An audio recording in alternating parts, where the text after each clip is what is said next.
Hello, welcome back to my channel. We are at Fort McAllister State Park and we have begun camp hosting. We've been doing it now for about a year. I've not filmed it, but I thought I would go ahead and start filming it and showing you what it's all about. So what is a camp host? A camp host is someone who works at a campground in exchange for a free campsite. A little bit of work is not a lot of work, but it is some work in exchange for a campsite. Most campsites are full hookup. So, and usually you can go from 1 month to 4 months to 6 months of an assignment. That is between you and whoever's hiring you. Why camp host? Well, you have free campsite. That's one perk. You have flexibility. So you have your schedule is flexible, that if you, like we work 3 days on, 3 days off. So on those 3 days off, you can go see the sceneries, the area, that type of thing. And you get a sense of community when you camp host. The campground, there's all like-minded people in the campground. And so you're never without somebody to talk to. And it gives you a purpose, whether you are an individual, a widow, a widower, a couple, a full-time RVers, a single RVer. Okay, so now you might be saying, okay, what do camp hosts actually do? The responsibilities will vary from park to park, but the general idea of a camp host is to greet customers.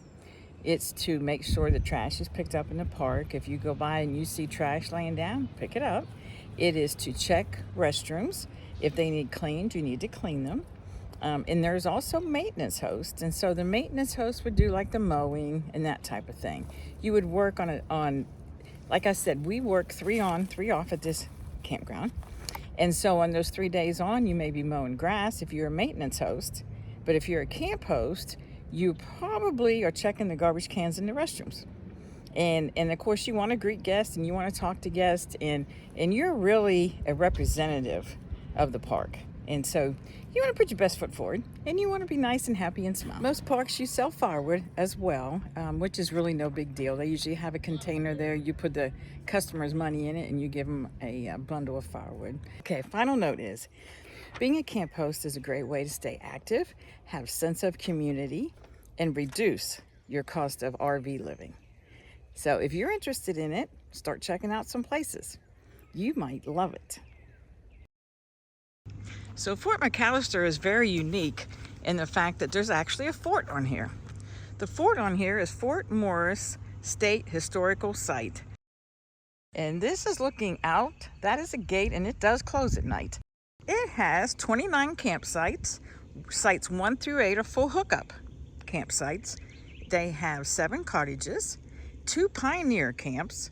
There's a boat ramp, dock and fishing pier. There's a playground. As you come through the gate and you're coming on down, you're gonna come up on a booth. This is our little booth right there. And what they do in that booth is you have to pay for a parking pass. And it's $5 a day. Even if you're camping here, it's $5 a day. Or you can buy an annual pass for $50. So that is one thing you'll have to have before you enter the park. And then there's your sign that tells you the prices and what the cost will be. And so I'm going to show you as we go ahead and enter. I'm in my car, so I'm going to try. Whoops, got a bump here. I'm going to try to go slow, but it's a beautiful wooded area right here in between the roads of the park. It is just such a pretty scenery here. They also have a little ice machine and a soda machine here for your convenience. So it looks like the fishing pier got damaged during the hurricane. Hopefully that'll be fixed fairly soon, but beautiful. It is just beautiful here.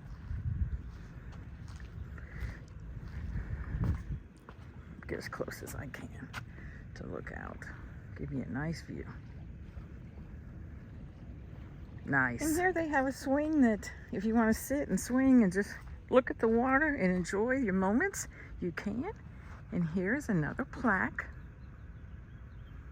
Now I'm standing right in front of the fishing pier, and I'm just going to pan around to show you that's the restroom. That's where I parked. And then you have your playground over there. And then you have your sign and your swing. This is walking up to the camp office. They got them little cannon right there. And then here is the office. Beautiful flowers blooming. Just gorgeous.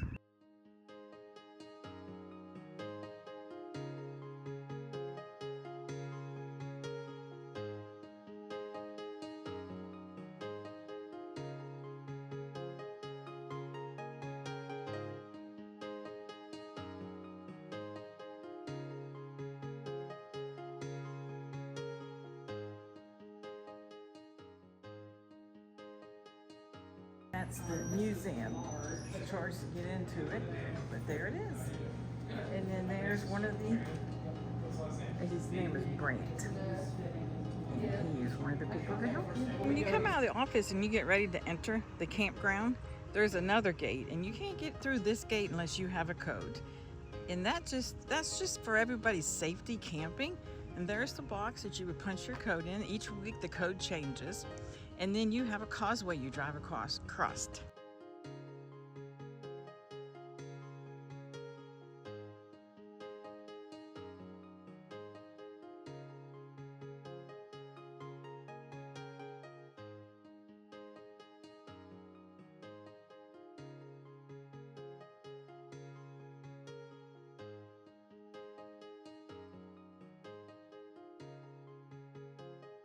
So this is a stop along the causeway if you're walking or riding a bike that you can stop and rest, or you can picnic. I came by here a little bit earlier and there was a couple sitting here having their little sandwich and some chips, and they were riding bikes. So it's a nice little stop area. And see, we still have that much more to go on the causeway. I'm gonna come up here and just give you a quick view when you stand on this platform. Just beautiful. I love the water so much, and there's so much beauty here. And then on the other way, you have the same thing. And then I'm going to come out here and show you how far down the causeway. That's how far we've drove.